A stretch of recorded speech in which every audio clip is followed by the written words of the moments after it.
Hello students. सो आपका जो syllabus में नेक्स्ट टॉपिक है वो है आइडियल बिहेवियर के बारे में। ठीक है, आइडियल बिहेवियर हम बात करते हैं ना, आइडियल गैसेस, रियल गैसेस। तो आइडियल बिहेवियर होता क्या है वो किसे पता चलेगा? हमें काइनेटिक थ्योरी ऑफ गैसेस से कि क्या कौन जो है आइडियल बिहेवियर होता है। तो जो काइनेटिक थ्योरी ऑफ गैसेस है ये क्या बताती है हमें? ये बताती है कि जो माइक्रोस्कोपिक पार्टिकल्स हैं गैस के वो किस तरह से बिहेव करते हैं। हमने ये तो बात कर ली कि जो गैसेस हैं वो गैस लॉज ओबे करती हैं। ठीक है, बट वो क्यों ओबे करती हैं गैस लॉज? इसका क्वेश्चन का आंसर कैसे पता करेंगे हम पता करेंगे उन गैसेस के माइक्रोस्कोपिक पार्टिकल्स के बिहेवियर के बारे में स्टडी करके। ठीक है, तो ये जो काइनेटिक थ्योरी ऑफ गैसेस है इसकी कुछ एजम्पशंस हैं। ठीक है, इन एजम्पशंस के बेस पे हम डिफाइन कर सकते हैं कि आइडियल गैसेस कौन सी हैं और रियल गैसेस कौन सी हैं। तो ठीक है, ये जो काइनेटिक थ्योरी ऑफ गैसेस की एजम्पशंस हैं ये सारी की सारी एजम्पशंस जो है आइडियल गैसेस फॉलो करती हैं। ठीक है, मतलब 100% जो है आइडियल गैसेस इन एजम्पशंस को फॉलो करेंगी, पर बट जो रियल गैसेस होंगी वो कुछ को फॉलो करेंगी और कुछ को नहीं करेंगी। ठीक है, फर्स्ट इंजप्शन है वो क्या बोलती है कि जो gas made up of molecules और एटम्स, जो स्मॉल पार्टिकल्स हैं गैस के वो क्या हैं? गैस किससे बनी हुई है? स्मॉल पार्टिकल्स से। और स्मॉल पार्टिकल्स क्या हैं? मॉलिक्यूल्स हैं या एटम्स हैं। ठीक है, नेक्स्ट इंजप्शन है कि molecules of same gas are identical in all respect. मतलब कोई एक गैस है तो उसके जो सारे मॉलिक्यूल्स हैं वो सारे सेम है ऑल रिस्पेक्ट में, मास में भी, शेप में भी और साइज में भी। ठीक है, नेक्स्ट पॉइंट इंपॉर्टेंट पॉइंट है, molecules are constantly in random motion along straight lines. ठीक है, क्या बोलता है कि जो मॉलिक्यूल्स हैं वो रैंडम मोशन में है। आपको पता है कि हम अगर किसी कंटेनर में गैस को डाल दें तो उसके मॉलिक्यूल्स जो है रैंडम मूवमेंट करते रहेंगे, है ना? तो रैंडम मूवमेंट करते रहते हैं, बट जो वो चलते कैसे हैं? वो स्ट्रेट लाइन में चलते हैं। कैसे? स्ट्रेट लाइन में चलते हैं। मान लो आपके पास ये मॉलिक्यूल है एक, और इसकी ये म्यू क्या है? इसकी वेलोसिटी है। ठीक है, तो हम इस एक मॉलिक्यूल की वेलोसिटी को मान के चलेंगे कि इसकी जो है एक्स डायरेक्शन में भी वेलोसिटी हो सकती है, प्रोबेबिलिटी, और वाई डायरेक्शन में भी जा सकता है और जेड डायरेक्शन में भी जा सकता है। तो ये जो mu x, mu y, mu z है, ये क्या है? प्रोबेबिलिटी है इसकी वेलोसिटी की। ठीक है, तो हम म्यू को जो है कैसे वेक्टर के थ्रू कैलकुलेट कर सकते हैं? म्यू एक्स आई वेक्टर प्लस म्यू वाई जे वेक्टर प्लस म्यू जेड के वेक्टर। वेक्टर्स का आपको पता ही है। तो इसने क्या बोला, जो अगर ये मॉलिक्यूल इधर जा रहा है, इसकी प्रोबेबिलिटी एक्स एक्स एक्सिस पे जाने की है तो उतनी ही इसकी वाई एक्सिस पे जाने की भी है, उतनी ही इसकी जेड एक्सिस पे जाने की भी है। तो मतलब म्यू एक्स किसके बराबर है? Mu y is equal to mu z के। ठीक है, और मैग्नीट्यूड निकालें हम अगर स्पीड का तो वो क्या आ जाएगा? Mu x square plus mu y square plus mu z square. ठीक है, और म्यू स्केयर अगर कर दें इधर तो इसकी वैल्यू क्या आ जाएगी? Mu x square plus mu y square mu z square. और अब अभी मैंने ऊपर बताया कि mu x, mu y, mu z क्या है? इक्वल है। तो हमने सिर्फ एक ही डायरेक्शन में लिखना हो तो हम क्या लिखेंगे? 3 म्यू एक्स स्केयर, है ना? म्यू वाई भी किसके बराबर है? म्यू एक्स के। और म्यू जेड भी किसके बराबर है? म्यू एक्स के। तो यहाँ पे अगर हम म्यू एक्स पुट कर दें तो वैल्यू क्या आ जाएगी? 3 म्यू एक्स स्केयर। ये इक्वेशन जो है इंपॉर्टेंट है, आपके नेक्स्ट डेरिवेशन में काम आएंगी, तो इनको नोट कर लेना। ठीक है, नेक्स्ट क्या पॉइंट बोलता है कि जो all the collision of gas molecules हैं among themselves and with wall of container is elastic in nature. अब इलास्टिक का मतलब क्या होता है? इलास्टिक का मतलब होता है कि जो मोमेंटम और काइनेटिक एनर्जी ऑफ गैस है वो क्या है? लॉस नहीं होगा। मतलब कुछ भी लॉस नहीं होगा, ना ही उसकी काइनेटिक एनर्जी में होगा ना ही मोमेंटम में, बस चेंज आ सकता है बट लॉस नहीं होगा। लूज नहीं करेगा वो मोमेंटम को या काइनेटिक एनर्जी को, बस चेंज आ सकता है। ठीक है, और जब ये कोलिजन्स होते हैं, कोलिजन के बाद ये क्या फॉलो करते हैं? जिग जैग पाथ फॉलो करते हैं। ठीक है, नेक्स्ट पॉइंट है इसका pressure of a gas is due to collision of molecules with wall of container. Important point है, ठीक है। प्रेशर ऑफ गैस क्या है, मतलब जो गैस का प्रेशर है वो कैसे पता चलता है, जो मॉलिक्यूल्स जो हैं वो कोलाइड कर रहे हैं किसके ऊपर, वॉल्स के, कंटेनर की वॉल के ऊपर। जिस तरह से वो उनके ऊपर कोलाइड करेंगे उसके ऊपर जो वो फोर्स पर यूनिट एरिया लगाएंगे उसको क्या बोलेंगे हम, प्रेशर। तो यहाँ पे प्रेशर जो है डायरेक्टली प्रोपोर्शनल किसके है, number of collisions of molecules per unit area, ठीक है। जितना वो कोलिजन कर रहे हैं किसी वॉल पर, किसी वॉल के पर यूनिट एरिया पर, उसको क्या बोलेंगे, प्रेशर बोलेंगे, ठीक है। नेक्स्ट पॉइंट बोला इन्होंने कि kinetic energy of gas depends only and only upon temperature, वो भी एब्सोल्यूट टेम्परेचर, ठीक है। नेचर ऑफ गैस के ऊपर डिपेंड नहीं करेगा, सिर्फ टेम्परेचर पे डिपेंड करेगी क्या, काइनेटिक एनर्जी ऑफ गैस। अब मान लो यहाँ पे एग्जांपल देती हूँ मैं आपको, अगर 27 डिग्री सेल्सियस पे 1 मोल ऑक्सीजन ले लेती हूँ मैं, और उसी टेम्परेचर पे 1 मोल जो है हाइड्रोजन ले लेती हूँ, तो उनकी जो है काइनेटिक एनर्जी क्या होगी, सेम होगी, ठीक है। मोल पे, नेचर पे डिपेंड नहीं कर रहा है, किस पे डिपेंड कर रहा है, टेम्परेचर पे। अगर उनका टेम्परेचर सेम है तो उनकी काइनेटिक एनर्जी भी क्या है, सेम है, ठीक है। नेक्स्ट पॉइंट ये बोलता है कि the volume occupied by gas molecule is negligible when compare to volume of gas. अब मान लो ये एक कंटेनर है, उसमें हमने गैस को फिल कर दिया, तो ये जो मॉलिक्यूल्स हैं पूरे गैस, पूरे कंटेनर का वॉल्यूम ऑक्यूपाई कर लेंगे, तो इसको क्या बोलेंगे हम, volume of gas. Volume of gas क्या होता है, वॉल्यूम ऑफ द कंटेनर, ठीक है। अब मान लो इन मॉलिक्यूल्स को मैंने प्रेशर लगा के एक जगह पे कंप्रेस कर दिया, ठीक है, तो इनका जो एरिया होगा वो इसके बराबर जो है नेग्लिजिबल होगा, ठीक है। ऐसा रियलिटी में होता तो नहीं है, बट यहाँ पे एंजप्शन है, मान के चल रहे हैं ऐसा, ठीक है। तो क्या बोल रहे हैं कि जो ये जो वॉल्यूम ऑफ गैस है और वॉल्यूम ऑफ मॉलिक्यूल्स के नेग्लिजिबल है, मतलब वॉल्यूम ऑफ मॉलिक्यूल्स का जो है नेग्लिजिबल है, किसके कंपैरिजन में, वॉल्यूम ऑफ गैस के कंपैरिजन में। इंपॉर्टेंट पॉइंट है बहुत, नोट कर लेना इसको। नेक्स्ट पॉइंट है there is no intermolecular forces of attraction among molecules. अब इन्होंने बोला कि जो मॉलिक्यूल्स हैं गैसेस के, उनके बीच में भी जो क्या है, इंटरमॉलिक्यूलर फोर्सेस ऑफ अट्रैक्शन है ही नहीं, ठीक है। तो ये भी इंपॉर्टेंट पॉइंट है, वैसे होता तो है नहीं ऐसे रियलिटी में, बट इन्होंने एजम्पशन मान के चले हैं कि इनके बीच में जो है इंटरमॉलिक्यूलर फोर्सेस ऑफ अट्रैक्शन क्या है, 0 है। अगर हम इनका प्रेशर घटा दें गैसेस का तो ये एक्सपेंड कर जाती हैं, ठीक है। प्रेशर घटाने से जितना कंटेनर का वॉल्यूम होगा उसी पूरे के पूरे कंटेनर में उतनी छोटी सी गैस जो है फैल जाएगी, ठीक है। तो इसका ये तभी पॉसिबल है जब उनकी इंटरमॉलिक्यूलर फोर्सेस ऑफ अट्रैक्शन क्या होंगी, 0 होंगी, ठीक है। नेक्स्ट जो है बोला कि ग्रेविटी जो है नेग्लेक्ट है। अगर कोई मॉलिक्यूल है तो वो कैसे चलेगा, स्ट्रेट लाइन में।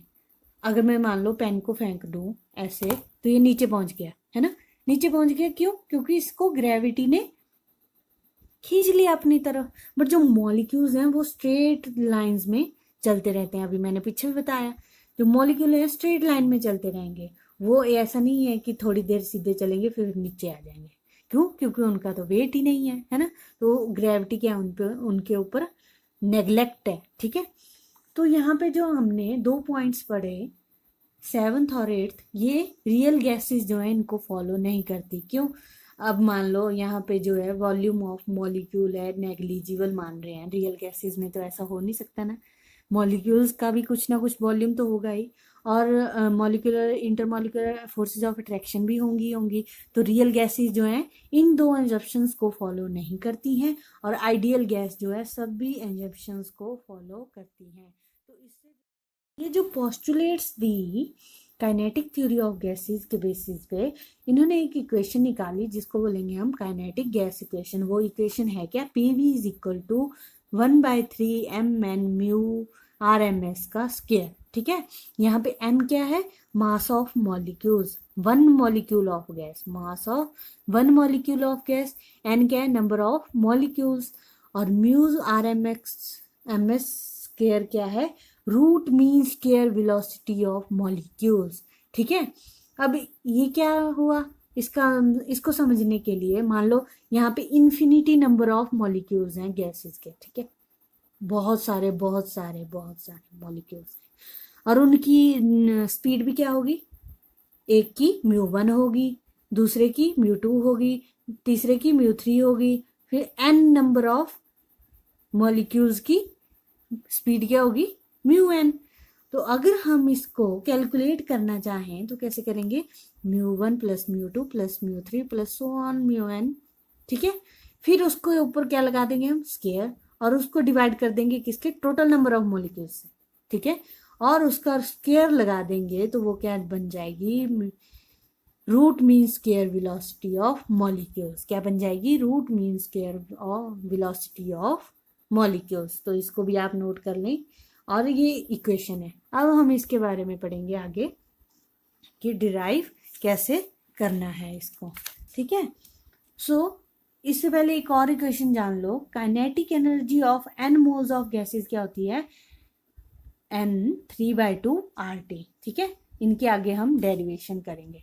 ठीक है, तो ये अब करते हैं हम काइनेटिक इक्वेशन की डेरिवेशन। मान लो ये एक हमने क्यूब ले लिया, कंटेनर। कंटेनर कैसा है, क्यूब शेप का है। ठीक है, उसकी लेंथ कितनी है, L, और ये उसकी मैंने XYZ एक्सिस ले ली।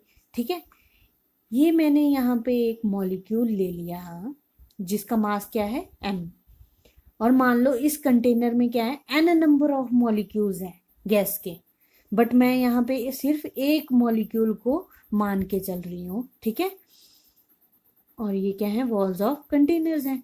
जब मैंने एक मॉलिक्यूल माना तो उसकी वेलोसिटी कैसी होगी, स्पीड कैसी होगी, म्यू, एक्स डायरेक्शन में भी होगी, वाई डायरेक्शन में भी होगी, जेड डायरेक्शन में भी हो सकती है ना, प्रोबेबिलिटी है।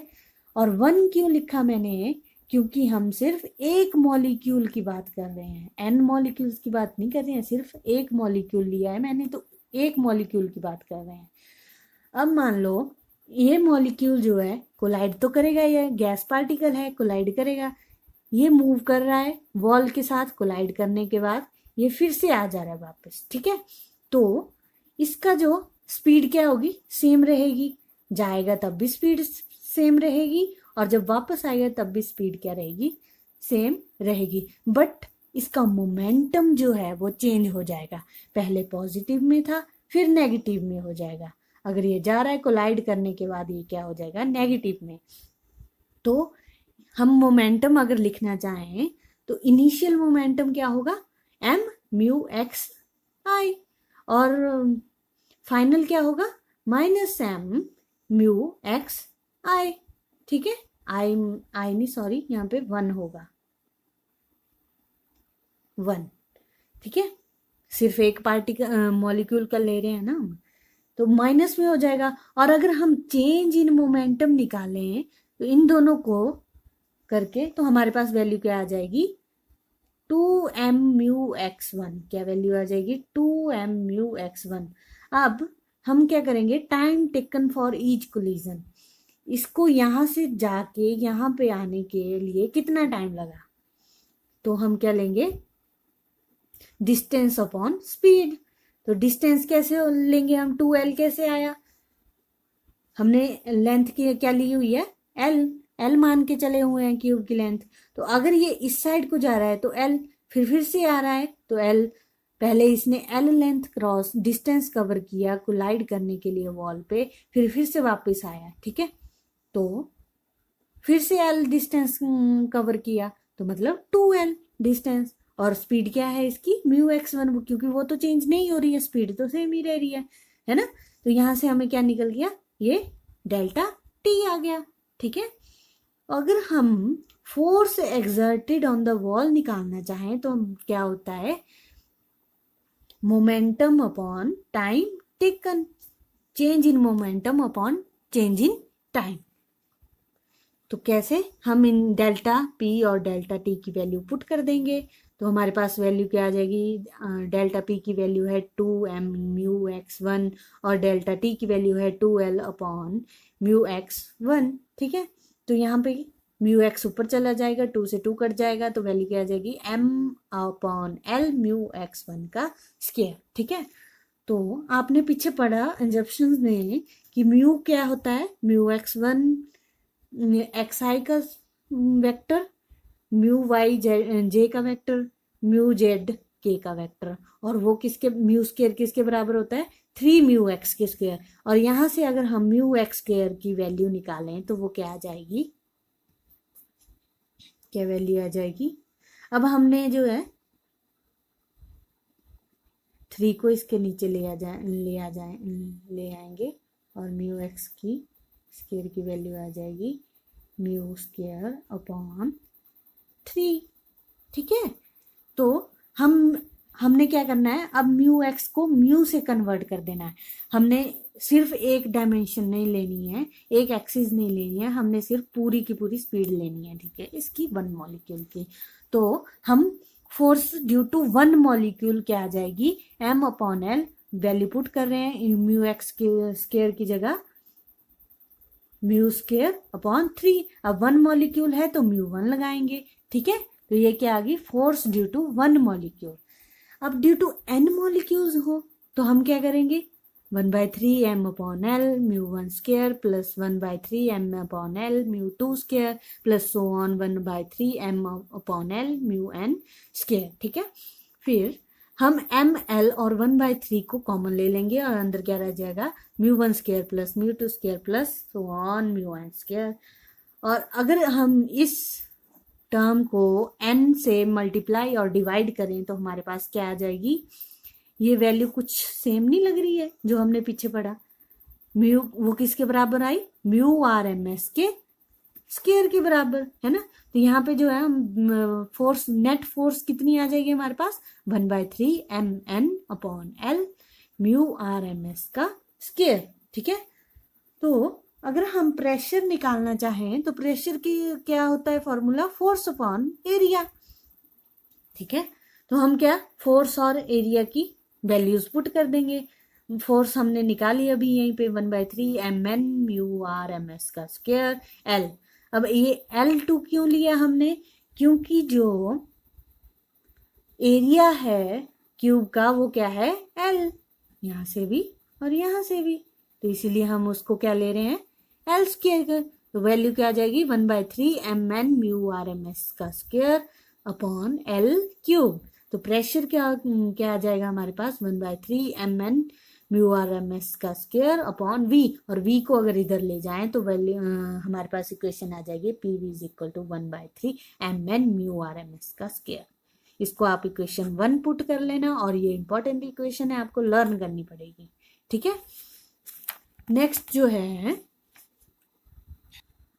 हम सॉल्व करेंगे काइनेटिक एनर्जी कैसे निकालेंगे। ठीक है, 1 मॉलिक्यूल के लिए काइनेटिक एनर्जी होती है 1/2 मास इंटू μ1 स्क्वायर, उसकी स्पीड। 1 मॉलिक्यूल के लिए ले रहे हैं तो μ1 स्क्वायर, अगर n मॉलिक्यूल्स के लिए लिए तो 1/2 m μ1 square plus 1/2 m μ2 square plus so on 1/2 m un square. ठीक है, तो यहाँ से अगर m और 1/2 कॉमन ले लें तो हमारे पास इन अंदर ब्रैकेट में वैल्यू आ जाएगी μ1 square plus μ2 square and so on plus μn square. अगर हम इस टर्म को n से मल्टीप्लाई एंड डिवाइड कर दें तो हमारे पास वैल्यू क्या आ जाएगी, μrms का स्क्वायर है ना। तो kinetic energy of n molecules क्या आ जाएगी, 1/2 μrms का स्क्वायर m और n। इसको आप इक्वेशन 2 मेंशन कर लो। अब हमने क्या करना है, डिवाइड करना है इक्वेशन 2 को किससे, 1 से। ठीक है, तो वैल्यू क्या आ जाएगी कि kinetic energy upon PV. Kinetic energy की वैल्यू क्या है, 1/2 m μrms का स्क्वायर इंटू n, और पीवी की वैल्यू है 1/3 mn μrms का स्क्वायर। m से m कट गया, n से n कट गया। ठीक है, और μrms के साथ mu R M S square cut गया, तो यहाँ पे क्या बचा 3/2, और काइनेटिक एनर्जी की वैल्यू क्या आ जाएगी 3/2 is equal to PV. PV को हम इस साइड ले जाएंगे, ठीक है, तो ये आ गई। अब ये तो है कि जो फॉर 1 मोल ऑफ गैस है, आइडियल गैस इक्वेशन क्या होगी PV is equal to RT, जो कि आपने पहले पढ़ा हुआ है ना। तो ideal gas equation 1 mole of gas के लिए क्या है PV is equal to RT. तो काइनेटिक एनर्जी क्या आ जाएगी, इस PV is equal to RT को अगर हम इस इक्वेशन से कंपेयर करें तो क्या वैल्यू क्या आ जाएगी हमारे पास, kinetic energy is equal to 3/2 RT, ठीक है। क्यों, क्योंकि पीवी पीवी तो सेम है। तो ये आइडियल गैस के लिए 1 मोल ऑफ गैस के लिए हमारे पास काइनेटिक एनर्जी क्या आ गई 3/2 आरटी, जो कि आइडियल गैस के लिए भी, किसी भी यानी आइडियल गैस के लिए जो है काइनेटिक एनर्जी क्या होगी 3/2 आरटी। अब हमने लेने हैं एन मोल्स ऑफ गैस, तो हम उसमें नंबर ऑफ मोल्स डाल देंगे, kinetic energy 3/2 N R T. R क्या है यहाँ पे गैस कांस्टेंट, उसकी वैल्यू क्या लेंगे हम 8.314 जूल पर मोल केल्विन, ठीक है। नेक्स्ट जो है अगर हमने काइनेटिक एनर्जी सिर्फ 1 मॉलिक्यूल के लिए निकालनी है, वो तो निकाली हमने 1 मोल ऑफ गैस के लिए, अगर हमने सिर्फ 1 मॉलिक्यूल के लिए निकालनी है तो आपको पता है 1 मॉलिक्यूल कैसे निकालते हैं, उसको अवोगाड्रो नंबर से डिवाइड कर दो। तो हमने क्या किया अवोगाड्रो नंबर से डिवाइड कर दिया, तो वो क्या आ गई 1 मॉलिक्यूल के लिए। और आपको पता है कि R/N ने जो है किसके बराबर होता है बोल्ट्जमैन कांस्टेंट के, किसके बोल्ट्जमैन कांस्टेंट के बराबर होता है। तो काइनेटिक एनर्जी की जो वैल्यू आई 1 मॉलिक्यूल के लिए वो कितनी आई 3/2 kT, और के की वैल्यू जो होती है वो क्या होती है 1/1.38 इंटू 10⁻⁻23 जूल पर केल्विन, ठीक है। तो इसके इन बेसिस पे हम जो है कुछ न्यूमेरिकल कर लेते हैं एक दो, जिससे आपको पता चल जाएगा कि न्यूमेरिकल जो है कैसे सॉल्व करने हैं। Find the kinetic energy of 8 gram of methane at 27 degree Celsius, ठीक है। काइनेटिक एनर्जी निकालनी है किसकी 8 ग्राम ऑफ मीथेन, मतलब n नंबर ऑफ मॉलिक्यूल्स है हमारे पास, है ना। तो n मोल्स ऑफ गैस है, तो हमने क्या निकालना है इसकी काइनेटिक एनर्जी। टेम्परेचर दिया है हमारे पास 27 डिग्री सेल्सियस, तो हम सबसे पहले क्या करेंगे number of moles of gas निकालेंगे। n मोल्स के लिए निकालना है ना, तो नंबर ऑफ मोल्स निकालेंगे पहले। तो हमारे पास मास दिया हुआ है कितना है 8, किसका मीथेन का, और इसका जो मोलर मास होता है वो 16 होता है, तो वैल्यू क्या आ जाएगी 0.5। अब हम इसकी काइनेटिक एनर्जी को का फॉर्मूला लगा देंगे, n की वैल्यू कितनी आई 0.5, 3/2, r की वैल्यू हम यूज करेंगे 8.314 जूल पर मोल की केल्विन, है ना। और अगर टेम्परेचर को हम केल्विन में कन्वर्ट करें +273 तो वैल्यू आ जाएगी 300 के, और जो आंसर आएगा वो आपका आएगा जूल्स में, ठीक है। केल्विन से केल्विन कट जाएगा और मोल से मोल कट जाएगा, ठीक है। वैल्यू जो आएगी जो भी यहाँ पे कैलकुलेट करके वैल्यू आएगी वो किस में आ जाएगी जूल में, ठीक है। इजीली आपने जो है इसका फॉर्मूला लगा के वैल्यू निकाल लेनी है। नेक्स्ट क्वेश्चन है एक और, find the kinetic energy of 1 molecule of oxygen gas at 127 degree Celsius. हमें क्या निकालना है सिर्फ 1 मॉलिक्यूल के ऑक्सीजन गैस की, ठीक है। तो उसका फॉर्मूला क्या है हमारे पास काइनेटिक एनर्जी का 1 मॉलिक्यूल के लिए 3/2 kT। ये बोल्ट्जमैन कांस्टेंट की वैल्यू पुट करो, टेम्परेचर हमारे पास दिया है ना। तो क्या वैल्यू आ जाएगी 3/2, के की वैल्यू क्या बताई मैंने 1.38 इंटू 10⁻⁻23, और अगर टेम्परेचर को हम केल्विन में कन्वर्ट करना चाहें +273 तो वैल्यू आ जाएगी 400। तो जो यहाँ पे जो काइनेटिक एनर्जी की वैल्यू जूल्स में आ जाएगी, आप कैलकुलेट कर लेना, और इसमें जो भी आंसर आएगा वो जूल्स में निकल जाएगा। वो क्या होगी काइनेटिक एनर्जी किसके लिए सिर्फ 1 मॉलिक्यूल ऑफ ऑक्सीजन के लिए, ठीक है। नेक्स्ट क्वेश्चन है, find the change in kinetic energy of 1 mole of ideal gas when temperature changes by 50 degree Celsius. मतलब टेम्परेचर चेंज दिया है हमें और निकालना क्या चेंज इन काइनेटिक एनर्जी किसके लिए 1 मोल ऑफ आइडियल गैस के लिए, ठीक है। तो हम मान लेते हैं जो काइनेटिक एनर्जी इनिशियल पे है वो है 3/2 RT। 1 मोल के लिए है ना, तो फॉर्मूला क्या है 3/2 RT। और जो काइनेटिक एनर्जी फाइनल है वो कितनी है 3/2 RT प्लस 50। चेंज दिया है टेम्परेचर का 50 डिग्री सेल्सियस, तो वो चाहे सेल्सियस में हो चाहे केल्विन में हो, पर चेंज जो है कितना होगा 50 ही होगा। ठीक है, तो ये जो है हमने इनिशियल फाइनल जो है कर लिए। अब हमने निकालना क्या है इसका चेंज इन काइनेटिक एनर्जी। वो कैसे निकालते हैं, final minus initial 3/2 RT। 3/2 R को हम कॉमन ले लेंगे और अंदर क्या आ जाएगा T प्लस 50 माइनस T, और T से T कैंसिल हो जाएगा। यहाँ पे वैल्यू जो है कैसे निकल जाएगी 3/2 इंटू R की वैल्यू हम पुट कर लेंगे 8.314 इंटू 50, जो वैल्यू आएगी वो जूल्स में आ जाएगी कैलकुलेट करके। ठीक है, तो काइनेटिक एनर्जी के जो यूनिट्स आ रहे हैं वो किस में आ रहे हैं, जूल्स में।